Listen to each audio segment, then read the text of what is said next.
overwhelming talaga ang field studies. 1 and 2 kasi ito, di ba? Dalawang course ito. Ito lang yan. Sana, ito lang in-enroll nyo. Meron kayo ibang subject pa? Meron pa? Meron pa. Internship kasi ito, OJT ito. So, hindi siya yung basta subject lang. Okay, ang kailangan nyo dito ay application. So, medyo mahirap siya talaga. Suggestion lang po, raise hand na lang po siguro kung sino ang gusto ng Thursday or Friday. O ayan, sige, kayo po ang magsabi. Sige, sino po ang may gusto ng Thursday? Raise your hand daw. Thursday.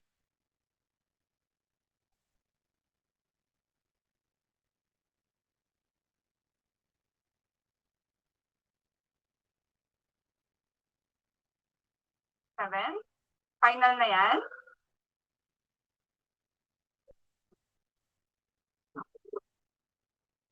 8. 8 yan against 28. Ay, ano pala, 9 pala tayo. So, konti lang talaga. So, Friday tayo.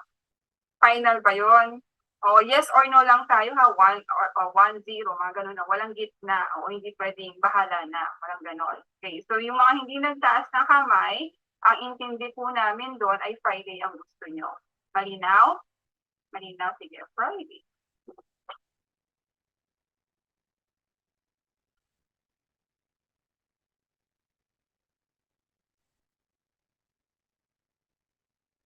Ano nga para maplano ko kung ano yung mga dapat nyo. Okay, sige. Next, sa 27, sorry talaga teachers, ang naiplano ko kasi is for 25 students lang, pero i-adjust ko naman. Ayan,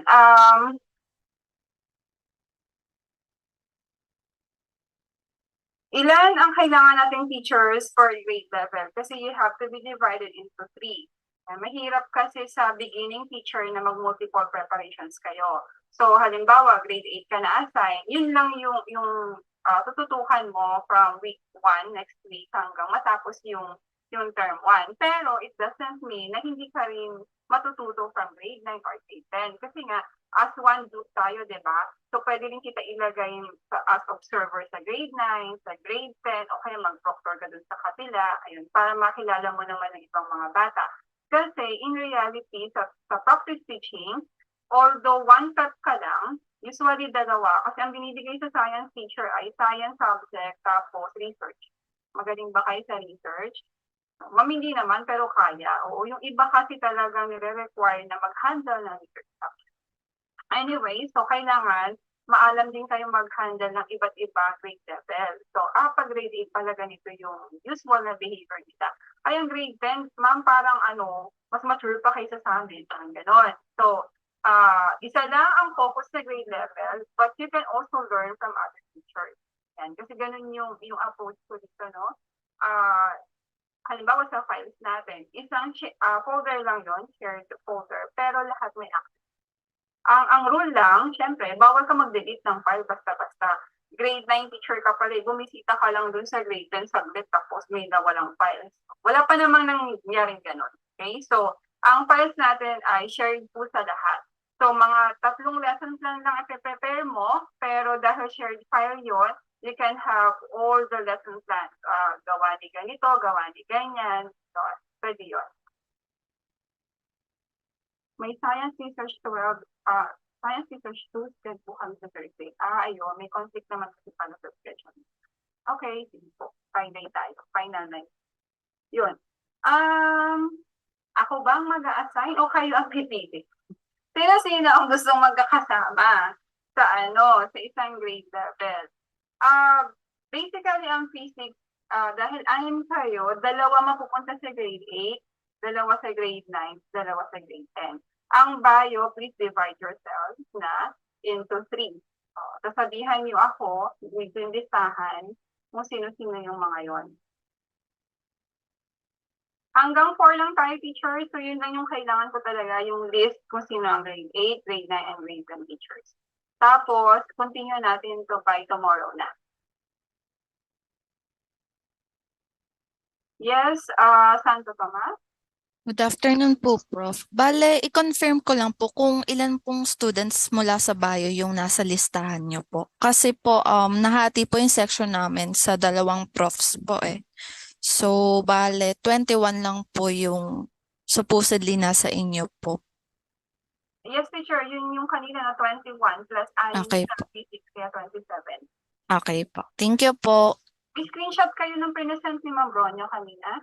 Apo, meron po. O, yan yung susundin natin, ha? Okay po. Thank you po, ma'am.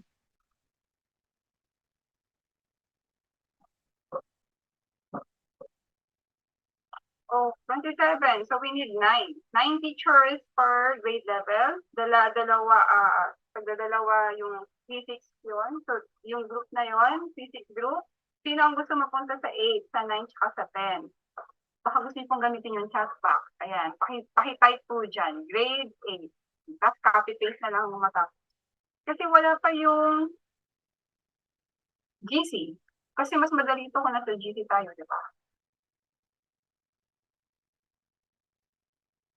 Tapos, 7. Okay, sino yung 7 na big group kami? Ito yung group of friends ko po, 7 kami. So, lahat po kami nag-decide na grade 10 po ang hawakan namin. Hindi ko pa binibigay yung topic kasi baka mamaya ang gagawin nyo ay nag-group kayo ng ganyan kasi ito yung topic na gusto nyo i-group. Ganon. Grade level muna. Ang assurance ng teachers, again, there will still be opportunities for you na ma-observe or minsan mag-handle ng ibang klase. The wiring, lahat ng gadget na pwede niyang gamitin and all. Okay? Kasi baka sabihin, ma'am, sira po yung camera ko. Hindi pwedeng naka-off ang camera mo kung ikaw yung teacher. Diba? So, it's a no-no. Okay. So, if we have 27 here, nagulo yung schedule ko. Kaya pa ako nag-co-compute dito ng kung paano kayo distribute. Okay, so first things first, rules. Okay, so this morning we have an orientation with the basic students. I just want you to be informed kung ano yung sinabi ko sa kanila kasi the rules are general. So it applies both for basic ed and sa inyo as my students. Pero when you are with the basic ed students, you are teachers. So dalawa ang role nyo habang magkalimutan tayo. Oo. So kapag ako kausap nyo, students po kayo. Pero kapag nandun kayo sa basic ed, you are the teacher. Okay? So, 3 basic rules are 1, respect. Okay, number 2 is discipline. And number 3 is sense of responsibility. Tatlo lang po yan. So from time to time, I will keep on asking you kung ano yung mga rules natin. Lalo na kapag nakakalimutan nyo. Yan. Okay, so all other rules ay under lang naman dun sa tatlong yon, di ba? For example, sa respect. You come on time because you respect your teacher. You also will ask your students to attend classes on time. So, dapat i-model mo siya.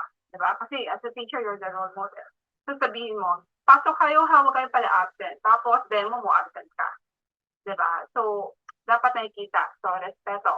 And then, when it comes to cheating, we don't want students to be lagi kami minahuhuli nag-cheat, no?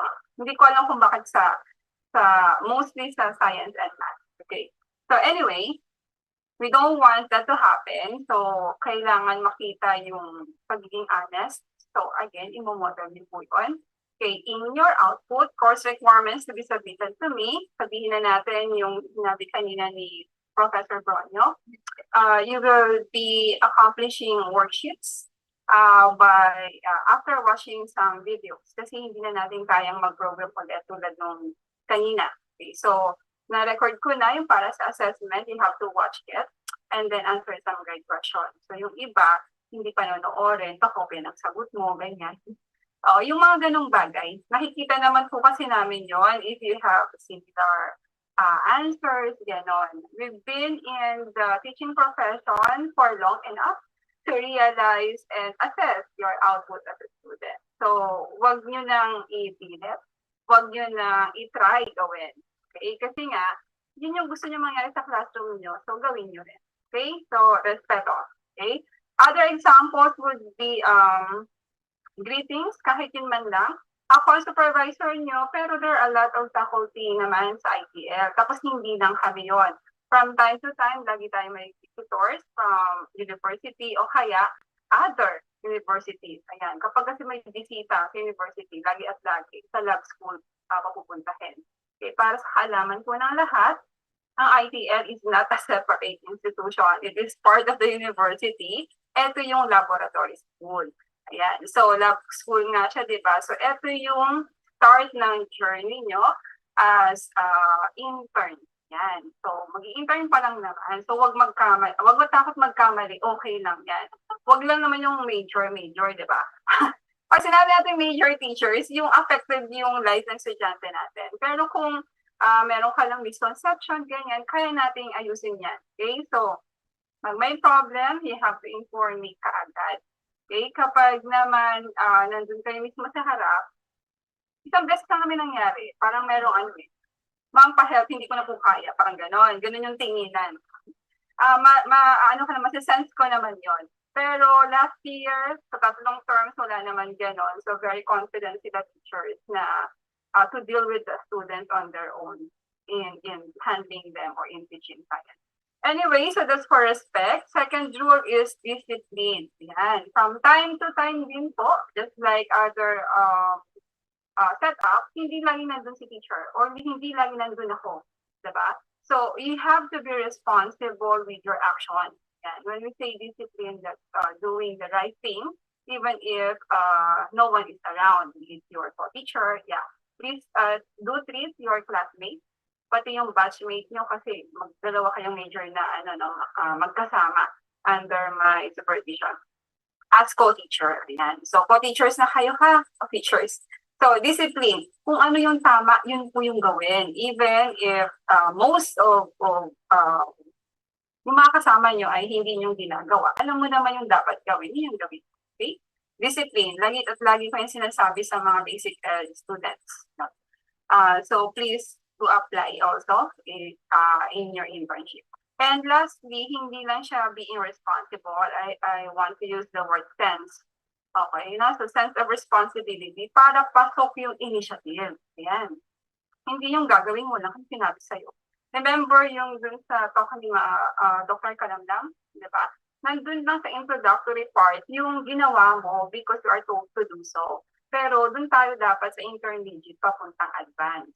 You're doing it because you have the sense na, ay, kailangan ko pala itong gawin. O hindi pa sinabi ni Dr. Nabal, pero deadline na siya next week. Siguro nakalimutan lang, gawin na natin. Diba? Things like that. Hindi yung, hihintayin nyo pa yung deadline na. Tapos sasabihin, ma'am, hindi nyo kasi sinabi. O diba? So, dun tayo teachers sa part na medyo lumebel out. Yan. Kasi nga, in how many months? Teachers na talaga kayo. Diba? So, ilang months lang sa term 1, tapos practice teaching nyo, and then konting finishing school, tapos graduate na kayo. So, wala nang doon, wala nang ibang mag-guide sa inyo. So, sabi nga, reflective practice, and then reflective thinking, kasi kayo at kayo lang yun.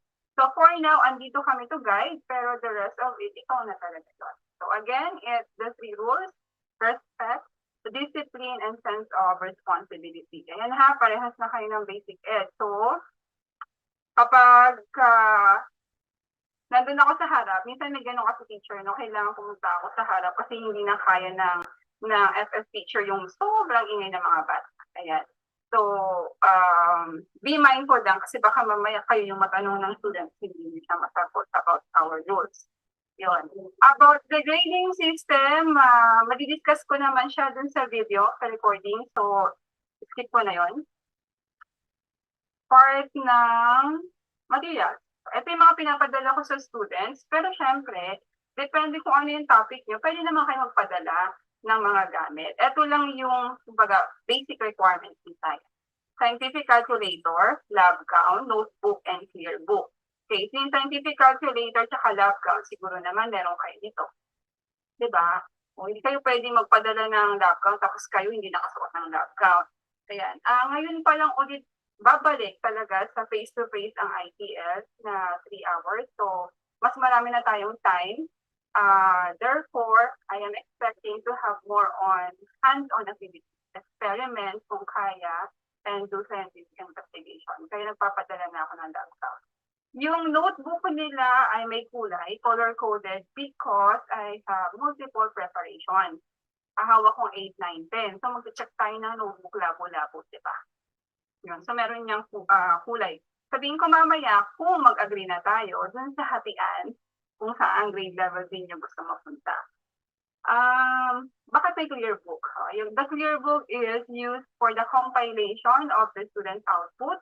Ito yung magsaserve as evidence ng mga bata. Ayaw ko kasi sa dulo, galing kasi akong DepEd before, pa mga 5 years ako doon. Lagi at lagi na lang, parang yung parent pa yung galit sa teacher kapag bagsak yung anak nila. So, dun pala, nasa DepEd ako, ginawa ko na yan. Ay, eto po, ang evidence, ito po ang score ng anak niyo. Puro po 0, bagsak, o ano pong gusto niyo ibigay kong score or grade. Diba?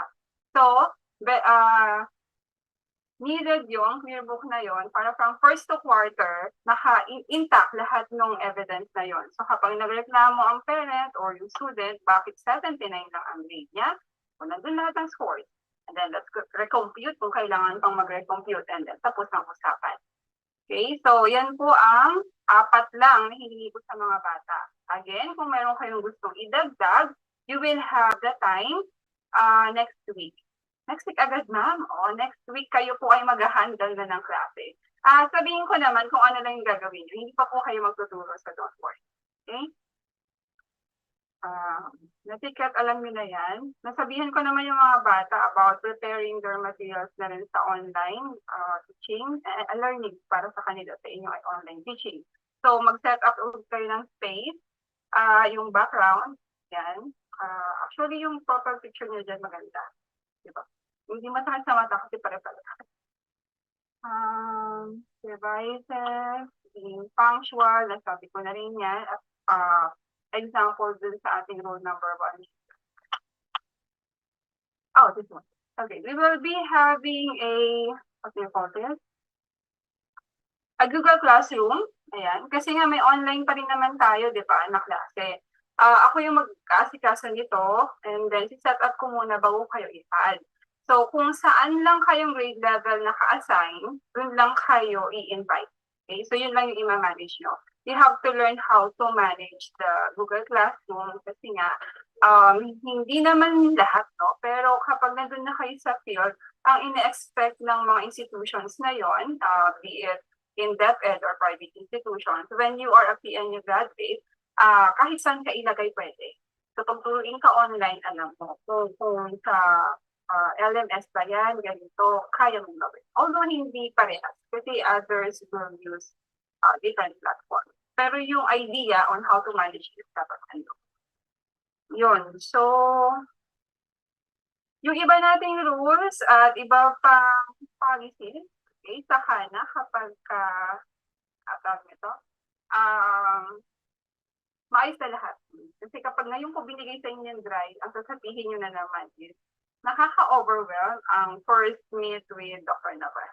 So, hindi ko muna bibigay. Okay, so ito ang schedule natin, teachers. Supposedly, we have to meet face-to-face tomorrow, Wednesday. But I think it's alanganin. Kasi meron kaming virtual university general assembly ng umaga. So, kung papupuntahin ko kayo ng hapon, baka hindi rin natin matapos yung dapat gawin. Kasi we have to prepare the science room. So, kayo ang naka-assign doon, teacher. Sabihin, syempre naka-assign sa akin, dahil under kayo sa akin, kayo yung naka-assign gumawa doon. Ang instruction ni Direct, Dr. Montevon, is pinable na yung materials, nakaayos na siya, para kapag gagamitin ng mga science classes, naka-ready na. So, yun yung isa. And then, meron pang isa na i-design, but not yet sure. Okay. So, that means I'll be having an online meeting with you tomorrow afternoon. Nasa school ba kayo? May pupuntahan ba kayo? O may kailangan kayong gawin sa school tomorrow afternoon? Meron? Pag-nasabay na natin kung yun ang gusto. I'm not sure kung pwede ng Thursday. Will it be good for the group to have it on a Thursday? Hello? I-class. Transactional po tayo dito, ha? At saka, ang decision na gagawin natin ay hindi siya top-bottom dahil sinabi ko yun yung gagawin nyo. So, from time to time, I'll be asking you, so you need to answer. You have to share your opinions and views. Ano po, kailan yung gusto magkita ng face-to-face? Pwede na ba yung Thursday? Or Friday? O sige, pumunta kayo dun sa GC. Create up po kayo ng GC, huwag nyo pong isama. Oo, o kailangan pa bang kasama ako doon? Pwede naman. Sige, pa-create na ng GC na. Kasama lahat ang nandito. Or mag-create pa kayo ng another one na hindi ako kasama. Siyempre, kailangan nyo mag-decide. Kailan pupunta? Thursday or Friday? Schedule ko po kasi siya sa busy schedule ko. Yes, season. Hello po, ma'am. Clarification lang po if isang araw lang po yung pipiliin namin from Wednesday to Friday, tama po? Oo, ang alam ko isang araw lang. Face to face Tapos po. na natin na isang araw para ito ipapalitan. Okay po. So, Po kasi, preferably yung Thursday. Kasi pag Friday, di ba, mas traffic, mas hirap umuwi, iba sa inyo yung date or mag-visit sa family, something like that. Preferably lang naman yung Thursday. So, let me know kung ano ang final say ng group, ha? Tapos, ayun nga, natawag ko, season. Apelido o surname ang gamit ko to address my students, pero hindi ko po tinatawag yung buong angkan nyo. Ikaw lang po talaga yun. Ayan. Tapos, generally, I refer to you as teacher. Ayan. Yun. Kasi minsan, Mr., Miss, ayaw naman pala magpatawag ng Mr. or Miss. Ha? Ganon. So, in front of our basic ed students, ayan, hindi ko kayo syempre pwedeng tawagin na season. Ganon. So, I'll be Teacher John o kaya Mr. Season if you want. Kung ayaw nyo naman patawag ng ganon, let me know kung Miss ang gusto nyo, ha? Okay po? Malinaw? So, yun yung isang kailangan yung desisyon na nakailan ng face-to-face. Pero yung bukas, we need to meet in the afternoon kasi share ko na sa inyo yung